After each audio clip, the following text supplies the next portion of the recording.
El día de hoy les voy a hablar acerca de los trastornos psicopatológicos de la sexualidad. Tenemos el primer trastorno, que es la eusofilia. Este consiste en la atracción sexual hacia las mujeres embarazadas. Los que tienen esta filia suelen manifestarse una vez que una mujer en el ciclo del embarazo empieza a expandirse la tripa, que en la mayoría de las veces es el centro de excitación de la parafilia. Dentro de su anatomía va a actuar el hipocampo y el hipotálamo. En su sistema nervioso, su vía aferente va a dar un estímulo erótico donde condiciona una descarga nerviosa en el cerebro que se libera de los circuitos inhibidores a los centros medulares responsables de la intumescencia genital. Como se les dijo, este trastorno es de tipo parafilia. Dentro de su fisiología tenemos que numerosos neurotransmisores están implicados en su patogenia como la dopamina y la noradrenalina. Juntos juegan un papel crucial en las vías de recompensa neuronal y los circuitos neuronales del sistema límbico regulados emocionalmente. En su inmunología, los mediadores inmunitarios como la inmunoglobulina A son inmediatamente relevantes para la salud sexual, ya que son la primera línea de defensa contra los patógenos en membranas mucosas como la vagina. En su endocrinología, los receptores 5-HT1A van a facilitar el comportamiento eyaculador.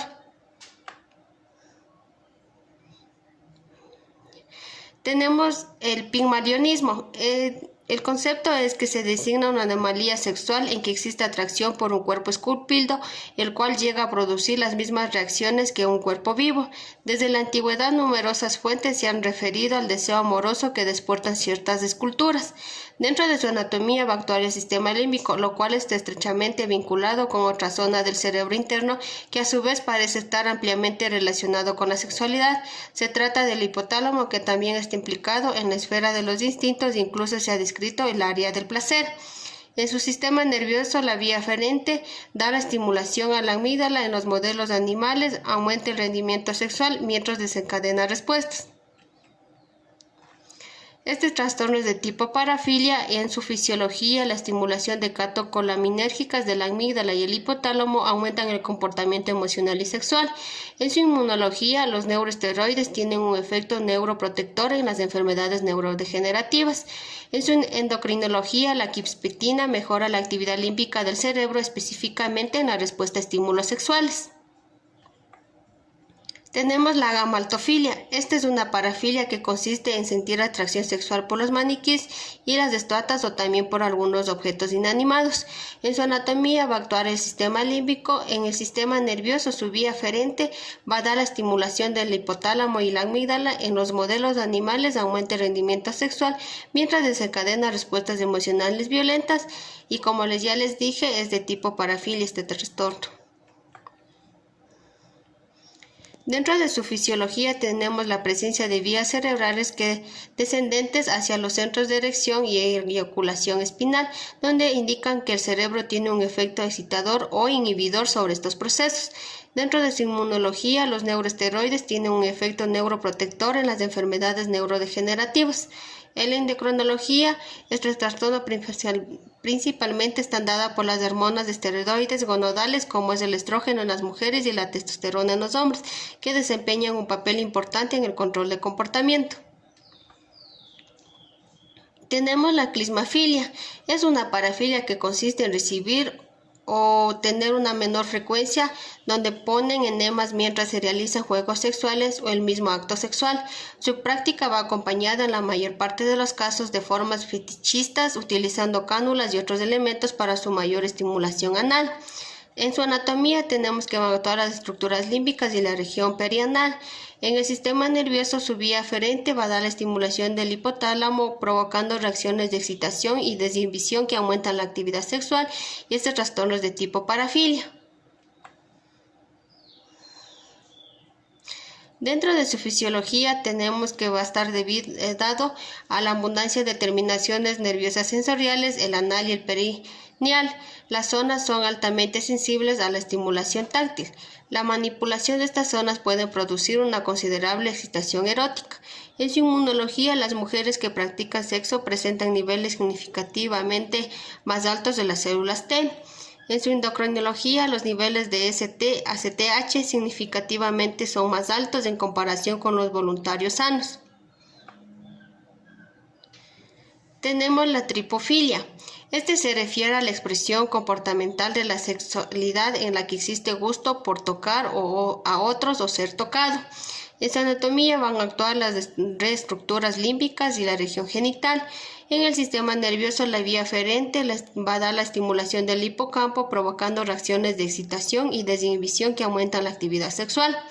En este tipo de tripofilia no es raro que se trate de individuos de personalidad tímida, con un elevado nivel de frustración y sensación de inferioridad. En su fisiología tenemos que el frotamiento suele ir dirigido al área genital o zonas vinculadas a la sexualidad como los pechos o las nalgas. En su inmunología, el acto sexual provoca aumento de un 30% en los niveles de inmunoglobulina A. En su endocrinología, los orgasmos provocan una oleada de dopamina, neurotransmisor asociado con el placer, que al mismo tiempo libera oxitocina y también la hormona de la felicidad. Tenemos los trastornos psicopatológicos de la sexualidad por el objeto.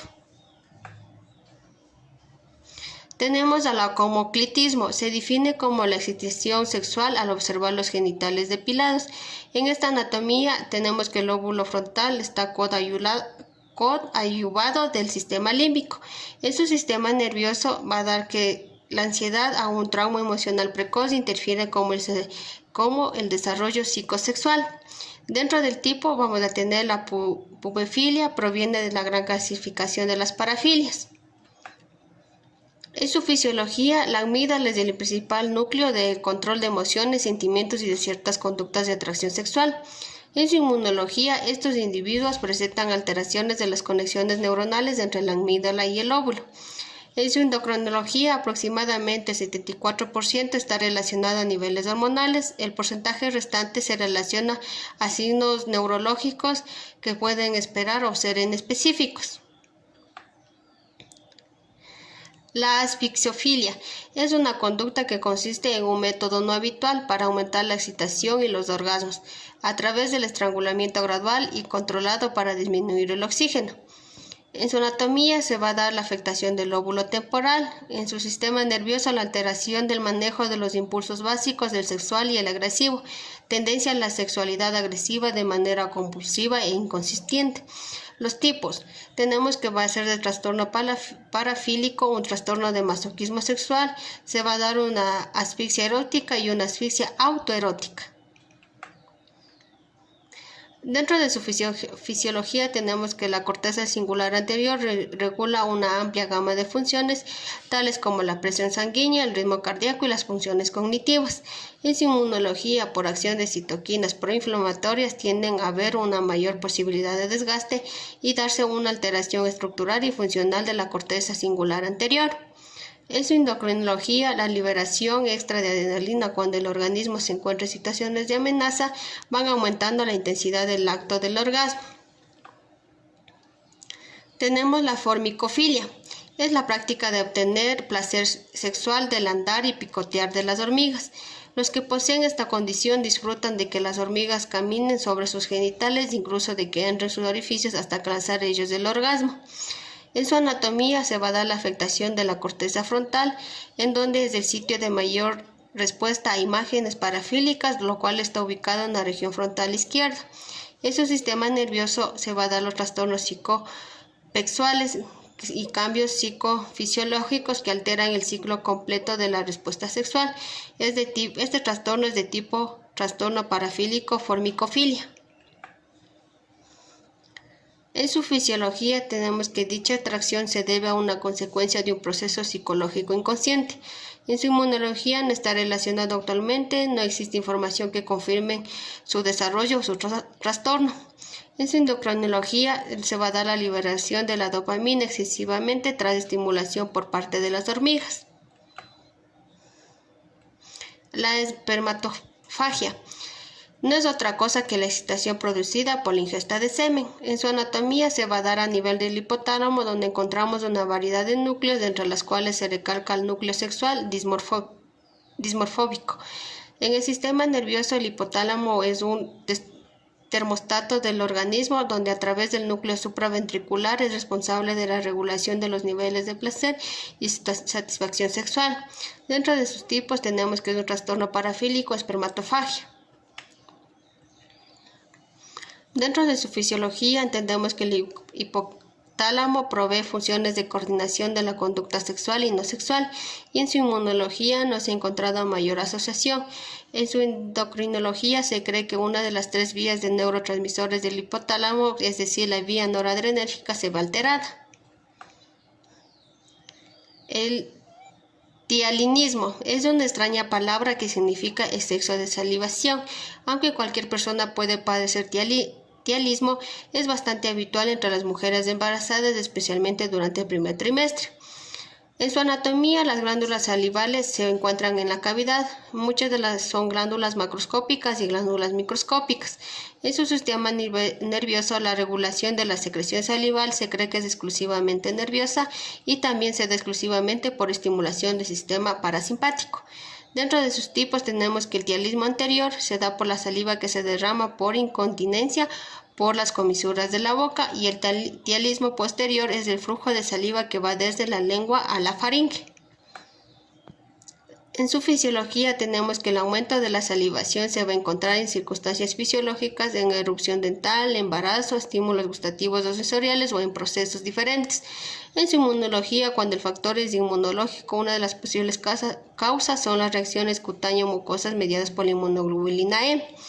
En su endocrinología, las hormonas y secreciones parácrinas tienen efectos de menor importancia sobre la secreción. Tenemos la dismorfofilia. Es el comportamiento en el que la excitación erótica y la facilitación y el logro del orgasmo son relativos o dependientes de deformidades del cuerpo. En su anatomía, las personas con este trastorno no precisan de alteraciones morfológicas cerebrales, más bien alteraciones de la coordinación y funcionamiento equilibrado de la corteza prefrontal. En el sistema nervioso, la corteza prefrontal ventrolateral tiene su punto de máxima sensibilidad en el procesamiento de la información no espacial sobre objetos, caras, palabras, etc. Tipos. La dismorfilia tiene una gran clasificación de las parafilias, el cual es el patrón de comportamiento sexual a objetos, situaciones, actividades o a individuos atípicos. En su fisiología tenemos que dicha atracción se debe a una consecuencia de un proceso psicopatológico inconsciente. En su inmunología se ha confirmado que por lesiones o traumas a nivel de los lóbulos parietales conllevaría a un incremento de producción de citoquinas proinflamatorias. En su endocrinología, la corteza prefrontal está unida al sistema límbico y está involucrado en las mismas vías de dopamina que el área ventral tegmental y juega un papel importante en el placer y excitación. La erotofonofilia. El sujeto realiza el tipo de llamadas para excitarse sexualmente y suele masturbarse mientras la realiza. Estas llamadas las hace a personas con las que no tiene relación alguna. A veces simplemente coge la guía telefónica y marca la guía. Anatomía. Las alteraciones de hiperfuncionabilidad del sistema límbico, en especial del núcleo accumbens y del lóbulo parietal. En su sistema nervioso, alteración principalmente en el lóbulo parietal izquierdo, de tal modo que se influye en la percepción y comprensión del lenguaje. Por esta razón se lleva a desconfigurar la comunicación. Dentro de sus tipos tenemos que la erotonofilia proviene de la gran clasificación de las parafilias, el cual es un patrón de comportamiento sexual a objetos, situaciones, actividades o individuos atípicos. En su fisiología, normalmente los núcleos septales actúan en conjunto con el hipotálamo medial y el hipocampo. Esto genera una inhibición o normalización del sistema límbico y del estado de alerta. En su inmunología no se ha comprobado la relación de este trastorno con la inmunología. En la endocrinología, el hipocampo, la amígdala y las estructuras del sistema límbico son ricos en receptores de hormonas de estrés, generando hiperreactividad e hiperfuncionalidad. Gimnofilia. Este se da una excitación o placer que la persona experimenta por la desnudez de terceros. En su anatomía, la corteza parietal es bastante extensa, suponiendo cerca de una quinta parte del total de la corteza cerebral. En el sistema nervioso, la hiperreactividad neuronal en el lóbulo parietal genera una sobrevalorización en la interpretación de las cosas de imágenes. En este tipo tenemos que la gimnofilia proviene de la gran clasificación de las parafilias. En su fisiología tenemos que la corteza parietal está implicada en muchos procesos de integración sensorial, corteza de asociación y del procesamiento de la información analítico-simbólico-perceptiva. En su inmunología no se ha visto comprometida el área de la inmunología. En su endocrinología, mayor liberación y estimulación de neurotransmisores como noradrenalina y dopamina.